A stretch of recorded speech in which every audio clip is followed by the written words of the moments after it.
அவங்க என்ன நினைக்கிறாங்க அப்படிங்கிறத தெரிஞ்சுக்கோங்க. அவங்களுக்கு நிறைய சான்சஸ் கொடுங்க. அரசு பொதுவா எல்லாரும் சொல்லுவாங்க அரசு பள்ளியில படிச்சாதான் உயர்ந்த நிலைக்கு வர முடியும்னு. ஆனா அப்படி இல்லையா, தனியார் பள்ளியில படிச்சாலும் உயர்ந்த நிலைக்கு வர முடியும். அதுக்கு உதாரணமா தான் இப்ப நம்ம இந்தியா பள்ளியில படிச்ச ஒரு ஸ்டூடெண்ட் கலெக்டரா இருக்காங்க. அவங்கள ஒரு சில வார்த்தைகள் பேச கூப்பிட்டு அன்போட அழைக்கிறேன்.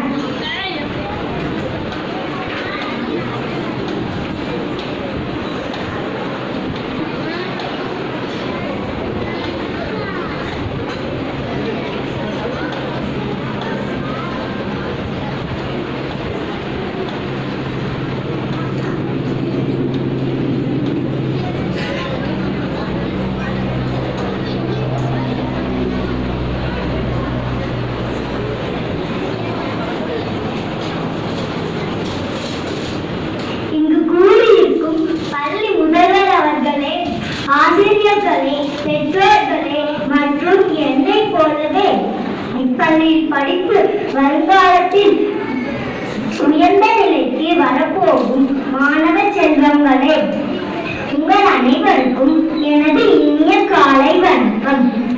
நான் படித்தது ஆங்கில பள்ளியாக இருந்தாலும் நான் பிறந்தது தமிழ்நாடு. என் தாய்மொழி தமிழ். அதனால் நான் தமிழிலேயே பேசுகிறேன்.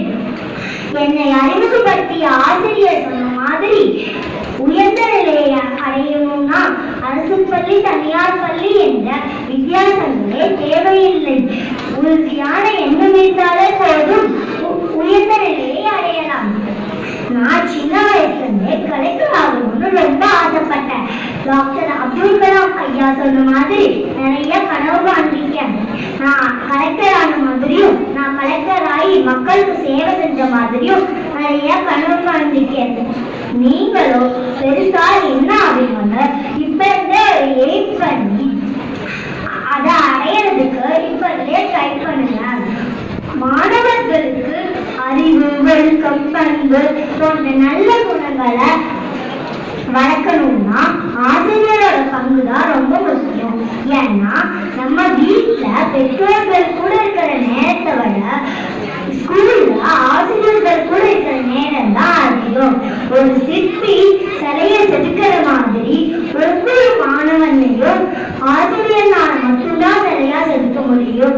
ஆசிரியர் பேச்சு கேட்டு நடந்தால் உயர்ந்த நிலையை அடையலாம். ஓகே குட்டீஸ், நான் ரொம்ப பேசிட்டேன்னு நினைக்கிறேன். கடைசியா ஒரே ஒரு பாயிண்ட் மட்டும் சொல்லிக்கிறேன்.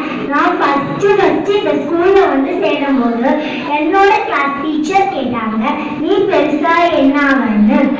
அப்ப நான் கலெக்டர் ஆகன்னு சொன்னேன். அதே மாதிரி நான் கலெக்டர் ஆயிட்டேன்.